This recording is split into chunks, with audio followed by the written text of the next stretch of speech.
Ce projet a été l'occasion d'étendre notre champ d'action au milieu de l'art. Il nous a permis d'établir de nouveaux horizons. Il nous a aussi permis de saisir l'importance du territoire dans lequel s'implante un projet.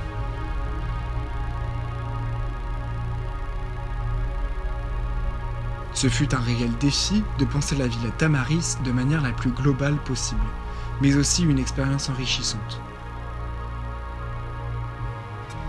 En effet, la confrontation de nos deux points de vue diamétralement opposés nous a permis d'élaborer un dialogue empruntant des caractéristiques à nos deux univers.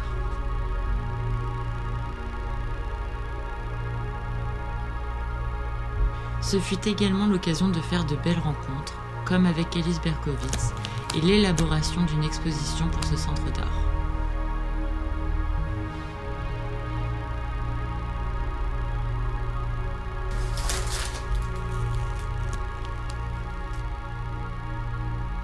Nous avons réussi à créer un lien à travers la dématérialisation imposée par la situation actuelle.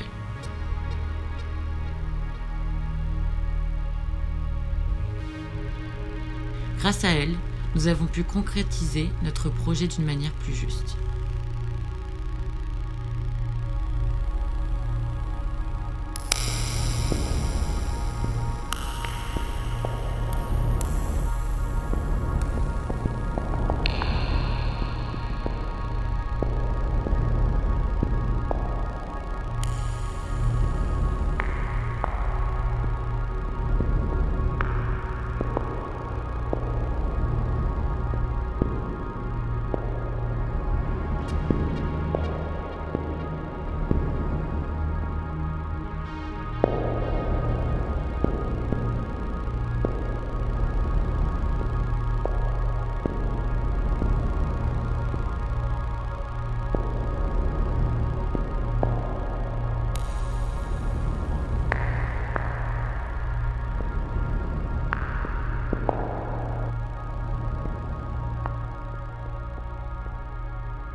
Bonjour à tous et bienvenue. Nous sommes Sophie, Jules et Madeleine et nous allons vous présenter notre projet s'intitulant Mare Nostrum, qui est un centre d'art et de recherche sur la céramique méditerranéenne visant la réinsertion sociale et professionnelle de migrants artisans.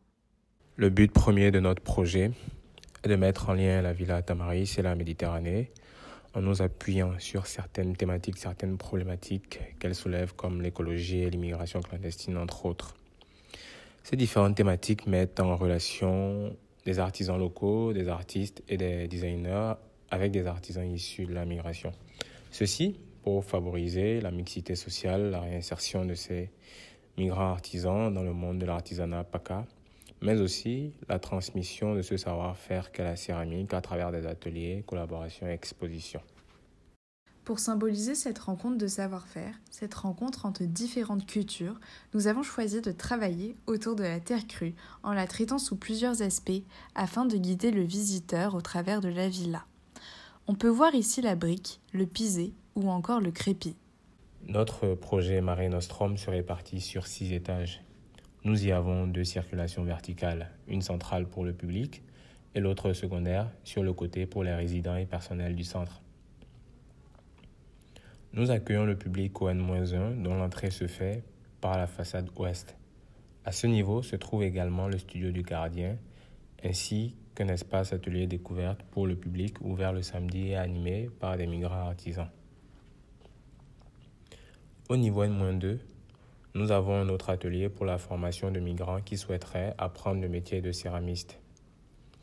Au rez-de-chaussée, nous avons le premier espace d'atelier exposition. Nous avons pris ici le parti d'avoir les ateliers attenants aux espaces d'exposition pour que les visiteurs soient au cœur du processus de création des objets en céramique qui sont exposés par la suite. Le deuxième atelier se trouve au N+1 et reprend la même configuration que le précédent. Au N+2, nous avons souhaité mettre l'espace administration ainsi qu'un espace d'atelier privé pour permettre aux artistes et artisans de se réunir pour travailler et échanger en toute intimité. Enfin, au N+3, nous avons l'espace de résidence qui accueille les artistes et artisans travaillant ensemble. Notre projet se répartit donc en 2 zones distinctes, les espaces publics et les espaces privés. Nous avons choisi ici de développer l'accueil ainsi que l'atelier exposition, compris dans l'espace public. Nous allons maintenant vous présenter le développement du projet.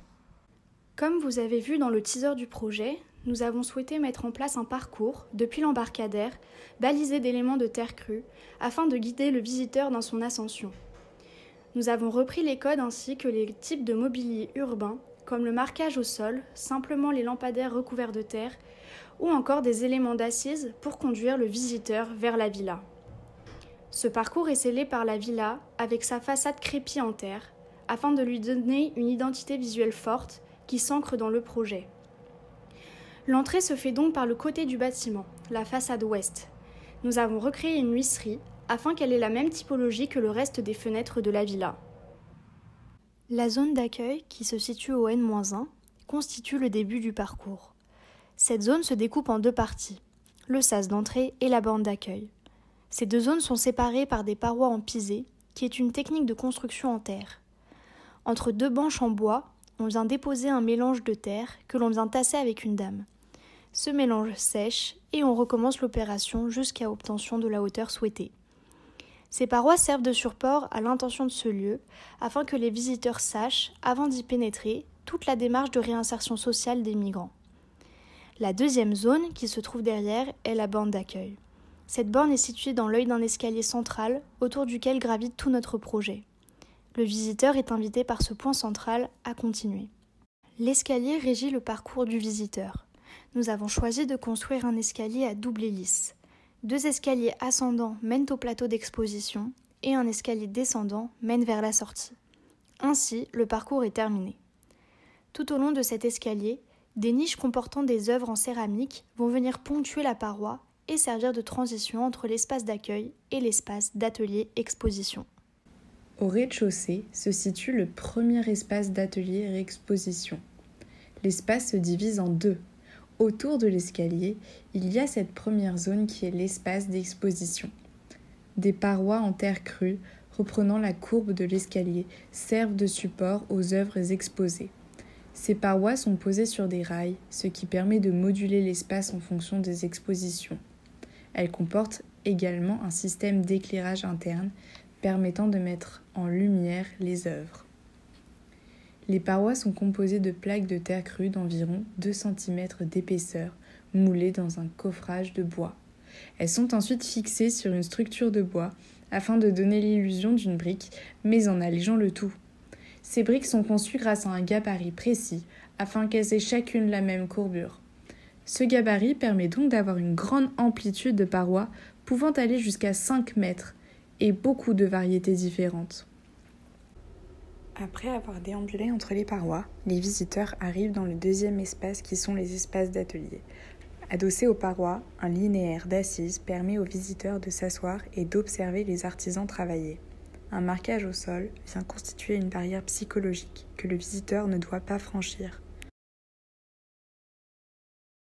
De cet atelier exposition, le parcours continue sur la terrasse. En utilisant les ratés de céramique des artisans, nous avons souhaité recréer un jardin méditerranéen qui viendrait lui aussi présenter des œuvres, mais cette fois-ci dans un contexte extérieur. La terre cuite est un élément propice au développement des plantes. Ainsi, rien ne se perd, tout est réutilisé. Après avoir parcouru le rez-de-chaussée, les visiteurs reprennent l'escalier et arrivent au premier étage. Le principe d'exposition reste le même, mais la forme des parois et leur emplacement peut différer pour dynamiser le parcours. Du côté de l'espace atelier, nous avons un pôle innovation d'impression de céramique 3D pour permettre aux artistes et artisans de développer cette nouvelle technique. Les fenêtres d'exposition dans ces parois permettent de cadrer différentes vues de cet espace, comme l'escalier, les visiteurs qui passent ou encore les ateliers. Ainsi, l'espace respire. Ce qui nous a beaucoup porté et motivé également dans ce projet, c'est toute la démarche écologique que l'on a souhaité mettre en place, dans le but d'optimiser au maximum toutes les ressources de la villa. Afin de tirer parti de l'escalier au maximum, nous avons décidé de créer un puits provincial pour la ventilation du bâtiment. Grâce à ce tuyau souterrain qui mène vers l'extérieur, l'air chaud est chassé en été et l'air froid chassé en hiver, ce qui permet un gain considérable d'énergie. Notre projet s'inscrit dans un cycle écologique basé sur la récupération d'eau. Ainsi, les eaux usées du bâtiment sont récupérées afin d'être traitées dans des bassins de phytoépuration situés dans le jardin. Les plantes utilisées dans les bassins sont aussi broyées afin de servir pour la fabrication des briques en tant que liant. Une partie de la terre utilisée pour la fabrication de briques provient de débris de chantier ou de carrières en région PACA. Une fois les briques réalisées, elles sont séchées dans un distillateur solaire se trouvant aussi dans le jardin. Cet appareil permet de récupérer 80% de l'eau s'évaporant des briques grâce au phénomène de condensation. Cette eau est ensuite réinjectée dans le bâtiment pour le travail de la terre et de la céramique par les artisans. Ce qui résume donc notre projet et l'idée d'un parcours, d'une continuité dans le projet avec cet escalier central reliant les divers plateaux d'ateliers et expositions dans un cycle perpétuel où la terre accompagne le visiteur et les œuvres de ce centre d'art. Merci beaucoup de votre attention.